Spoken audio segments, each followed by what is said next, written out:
নমস্কার বন্ধুরা, অর্ণব কিডস চ্যানেলে সবাইকে স্বাগত। চলে এসেছি আজকে জমজমাট একটি রেসিপি নিয়ে, পরোটার রেসিপি। দেখুন, আজকে আমি নতুনভাবে আপনাদের পরোটা বানিয়ে দেখাবো। এই পরোটাটি দেখতেও যেমন সুন্দর, খেতেও তেমনি অসাধারণ। একে পরোটি সুন্দরী বলা হয়। দেখুন আজকে আমি কেমনভাবে এই পরোটা সুন্দরী বানাই। স্কিপ না করে পুরো ভিডিওটা দেখতে থাকুন। তার জন্য এখানে একটা আমি পাত্র নিয়ে নিয়েছি, আর এর মধ্যে নিয়ে নিয়েছি 1 বাটি ময়দা। এটা আজকে আমি ময়দা দিয়ে বানাবো। আর নিয়ে নিলাম এর মধ্যে স্বাদ মতো লবণ। এরপর এখানে আমি দিয়ে দেবো 2 চামচ গুঁড়ো দুধ। দেখুন এখানে আমিল দুধের গুঁড়ো আমি 2 চামচ ব্যবহার করলাম। আর দিয়ে দেবো 1 চামচ মতো চিনির গুঁড়ো। আপনারা চাইলে এখানে এমনি চিনিও ব্যবহার করতে পারেন। আর দিয়ে দিচ্ছি এখানে 1/2 টেবিল স্পুন মতো বেকিং পাউডার। আর দেখুন, আর দিয়ে দেবো এখানে আমি অল্প পরিমাণে, মানে 1/2 টেবিল স্পুনের থেকেও কম, বেকিং সোডা। এরপর শুকনো উপকরণগুলো খুব ভালোভাবে হাতে করে মিশিয়ে নিয়েছি।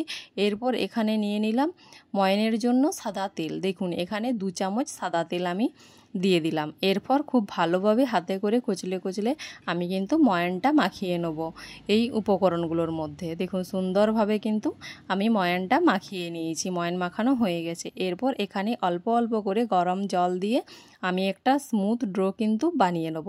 আপনারা চাইলে কিন্তু এই গরম জলের পরিবর্তে লিকুইড দুধও ব্যবহার করতে পারেন। দেখুন আমি একটা স্মুথ ডো বানিয়ে নিয়েছি। দেখুন ডোটা কত স্মুথ হয়েছে, কত সুন্দর হয়েছে। এরপর এটার থেকে একটা করে আমি লেচি কেটে নেব পরোটার সাইজ করে। আপনি যেরকম সাইজের পরোটা বানাবেন সেরকম হিসেবে লেচি আপনি কেটে নিতে পারেন। দেখুন এরপর আমি হাতে করে এটা একটু ঘুরিয়ে নিচ্ছি গোল করে। এরপর কিচেন স্ল্যাব কিন্তু আমি পরিষ্কার করে নিয়েছি। এর উপরে ছড়িয়ে দিলাম অল্প পরিমাণে ময়দা। এরপর এটা আমি চেপে খুব সুন্দরভাবে বেলে নেব পরোটার আকার করে। দেখুন সুন্দরভাবে আমি কিন্তু একটু সময় ধরে বেলে নেব, কারণ এই পরোটাটা একটু ভালো করে চারদিকটা কিন্তু সমান করে বেলে নিতে হবে। দেখুন আপনি এই পরোটার কিন্তু যে কোনো শেপই দিতে পারেন, কিন্তু এখানে আমি গোলভাবে মেলে নিচ্ছি।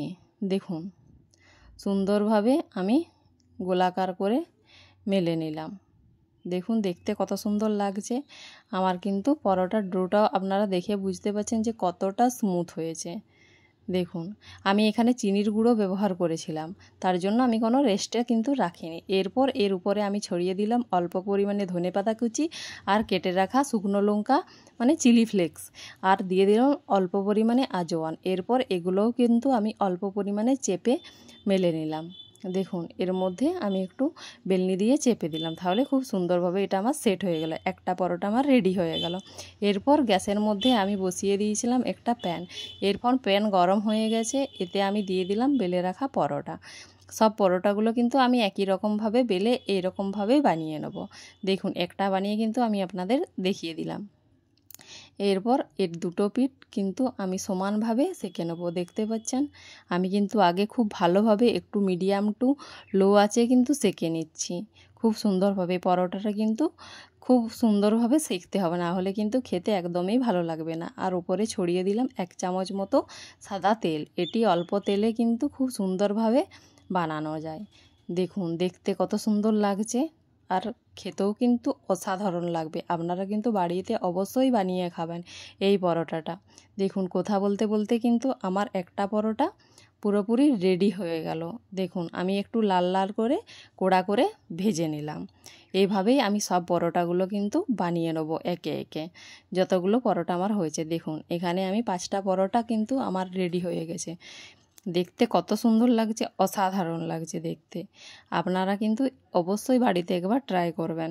যদি আমার রেসিপিটি আপনাদের ভালো লেগে থাকে আমার চ্যানেলটিকে সাবস্ক্রাইব করে দেবেন এবং লাইক, ফলো, শেয়ার, কমেন্ট করতে একদমই ভুলবেন না। ফিরে আসছি নিত্য নতুন ভিডিও নিয়ে। ততক্ষণ ভালো থাকুন, সুস্থ থাকুন, সাবধানে থাকুন। দেখা হচ্ছে পরের একটা ভিডিওতে।